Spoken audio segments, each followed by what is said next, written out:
जय हिंद बच्चों, बहुत बहुत स्वागत है आपका क्लास 11 बिजनेस स्टडी में। बच्चों हम एक चैप्टर कवर कर रहे हैं जिसका नाम है forms of business organization. Forms of business organization में हम पहले देख चुके हैं। एक तो पहले देखा था हमने 5 टाइप की बिजनेस ऑर्गेनाइजेशन होती है। पहला हमने देखा था सोल प्रोप्राइटरशिप, दूसरा हमने देखा था बच्चों पार्टनरशिप, तीसरा हमने देखा था जॉइंट स्टॉक कंपनी। क्लियर है? चौथा हमने देखा था जॉइंट हिंदू फैमिली, और अब हम देख रहे हैं यहाँ पे कोऑपरेटिव सोसाइटी के बारे में। क्लियर? कोऑपरेटिव सोसाइटी क्या होती है, उसके फीचर्स क्या होते हैं, उसके एडवांटेजेस क्या होते हैं, उसके डिसएडवांटेजेस क्या होते हैं, वो सारी चीजें आज हम इस वीडियो में कवर करेंगे। चलिए स्टार्ट करते हैं वीडियो को।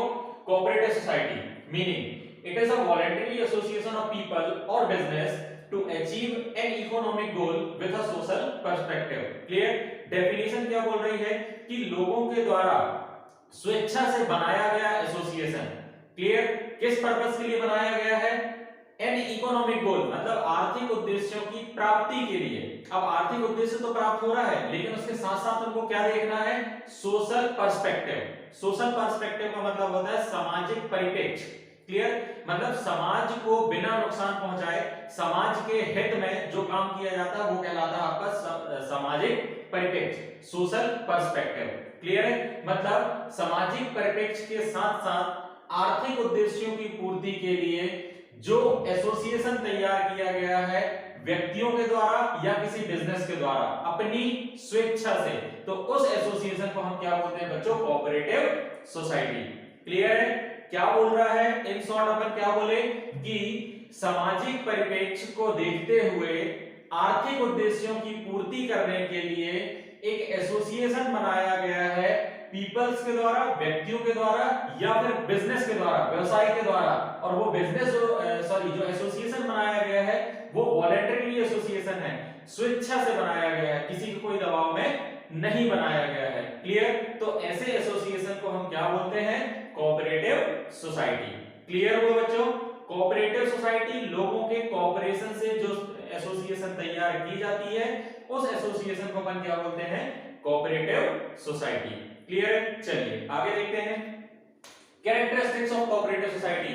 क्या क्या विशेषताएं होती हैं कोऑपरेटिव सोसाइटी की? क्लियर? पहला बोल रहा है कि it is an voluntary association, स्वेच्छा से बनाया गया व्यक्तियों के, मतलब आपस में व्यक्ति मिले और उन्होंने डिसाइड किया कि भैया हमें समाज के हित में ये काम करना है। क्लियर? 3 लोग आपस में मिल गए, तीनों ने बोला ठीक है भैया मैं कुछ पैसा लगाता हूं, आप कुछ पैसा लगाओ, फिर सामने वाला कुछ पैसा लगाएगा। इसके बाद हम अपना एक एसोसिएशन बना लेंगे।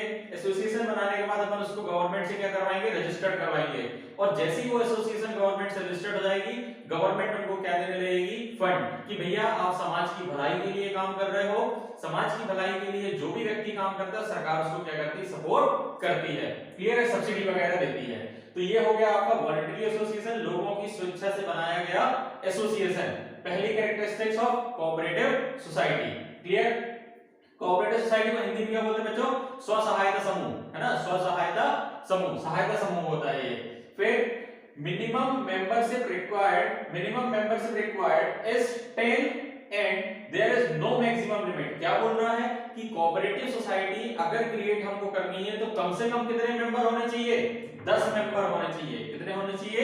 10 मेंबर होने चाहिए। और मैक्सिमम की कोई सीमा यहाँ पे नहीं है, कोई लिमिट यहाँ पे नहीं है। 100, 200, 300, 500, 600 जितने लोग चाहें आके उस कोऑपरेटिव सोसाइटी में एंटर हो सकते हैं, मेंबर उसके बन सकते हैं, लेकिन मिनिमम कितने होने चाहिए? 10। Clear? Registration of cooperative society is must under the cooperative society act is a must. After the registration it enjoys certain privileges of the joint stock company. क्या बोल रहा है कि registration of cooperative society is must, मतलब कि cooperative society का registration कराना क्या है? अति आवश्यक है। ठीक? Under the cooperative society act, किसके अंडर इसका रजिस्ट्रेशन होगा? Cooperative society act is a must. वहां पे कोऑपरेटिव सोसाइटी क्या होना चाहिए? उसका एक्ट वहां पे होना ही चाहिए। उसी के द्वारा क्या करना पड़ेगा? रजिस्ट्रेशन करवाना पड़ेगा। आफ्टर द रजिस्ट्रेशन के बाद इट एंजॉयज सर्टेन प्रिविलेजेस, मतलब उनको कुछ ना कुछ बेनिफिट मिलेंगे। किस चीज के बेनिफिट मिलेंगे रजिस्ट्रेशन कराने के बाद? Of a joint stock company. Joint stock company के बेनिफिट्स उनको रिसीव होना चालू हो जाएंगे, मिलना चालू हो जाएंगे। तो 3 अपन ने देखा कैरेक्टरिस्टिक्स कि एक ये वॉलंटरी एसोसिएशन रजिस्ट्रेशन है, मिनिमम नंबर ऑफ मेंबर 10 होने चाहिए, मैक्सिमम की कोई लिमिट नहीं है। तीसरा बोला कि रजिस्ट्रेशन कराना कंपलसरी होता है कोऑपरेटिव सोसाइटी का, कौन से एक्ट के थ्रू, कोऑपरेटिव सोसाइटी एक्ट के थ्रू। और जैसे ही कोऑपरेटिव सोसाइटी एक्ट में हमने रजिस्ट्रेशन करा लिया तो हमें कुछ बेनिफिट्स मिलने लगते हैं, किसके, जॉइंट स्टॉक कंपनी के, जो अपन पिछली क्लास में कवर कर चुके हैं, जॉइंट स्टॉक कंपनी। क्लियर है? चलिए आगे देखते हैं एडवांटेजेस ऑफ कोऑपरेटिव सोसाइटी। अब एडवांटेजेस के गुण क्या क्या होते हैं बच्चों, है ना, तो गुण के बारे में देखते हैं। तो सबसे पहला गुण बोल रहा है कि इजी फॉर्मेशन। क्या बोल रहा है?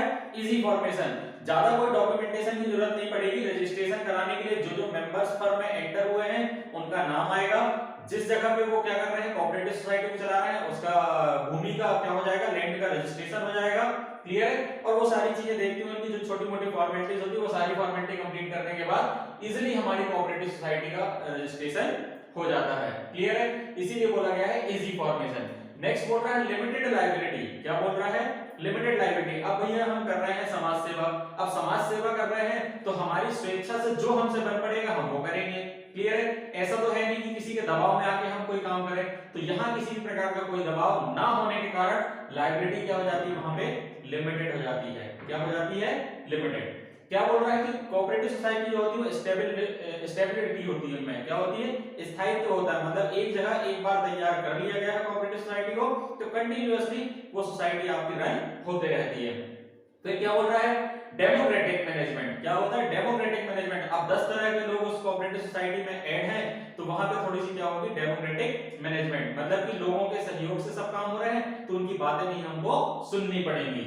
क्लियर? फिर बोल रहा है स्टेट असिस्टेंस। क्या बोल रहा है? स्टेट असिस्टेंट, मतलब जो प्रदेश की जो सरकार होती है ना, स्टेट जो होता है, मतलब जैसे मान लो मध्य प्रदेश हुआ, उत्तर प्रदेश हुआ, महाराष्ट्र हुआ, तो जहां का एसोसिएशन वहां का उसमें क्या होगा, असिस्टेंस होगा, वहां की सरकार उनको क्या करेगी, सपोर्ट करेगी। क्लियर है? ये हमारे हो गए एडवांटेजेस।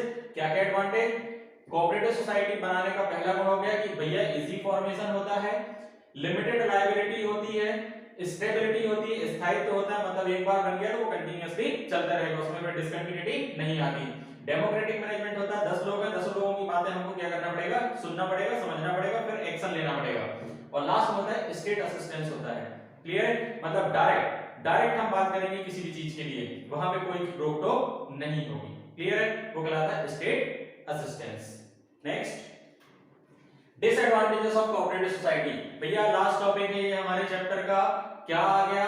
हमने 5 टाइप की चीजें करी, 5 टाइप के बिजनेस ऑर्गेनाइजेशन देखे। पहला सोल प्रोप्राइटरशिप, दूसरा पार्टनरशिप, है ना, सोल प्रोप्राइटरशिप के एडवांटेज भी देखे, डिसएडवांटेज भी देखे, फिर पार्टनरशिप के एडवांटेज भी देखे, डिसएडवांटेज भी देखे, फिर आया था जॉइंट हिंदू फैमिली, उसके भी एडवांटेज देखे, डिसएडवांटेज देखे, फिर आया था जॉइंट स्टॉक कंपनी, तो उसके भी एडवांटेज देखे, डिसएडवांटेज देखे, और लास्ट हमारी थी कोऑपरेटिव सोसाइटी। तो इसका हमने क्या क्या देख लिया, कैरेक्टरिस्टिक्स देख लिया, एडवांटेज देख लिया, और लास्ट हमारा बच रहा है डिसएडवांटेज ऑफ कोऑपरेटिव सोसाइटी। मतलब कोऑपरेटिव सोसाइटी बनाने में हमें क्या क्या नुकसान हो सकते हैं, उसके क्या क्या अवगुण होते हैं। क्लियर? पहला बोल रहा है प्रोबेबिलिटी ऑफ कॉन्फ्लिक्ट। अब बहुत सारे लोग हैं, मिनिमम 10 लोगों के बीच में झगड़ा हो सकता है।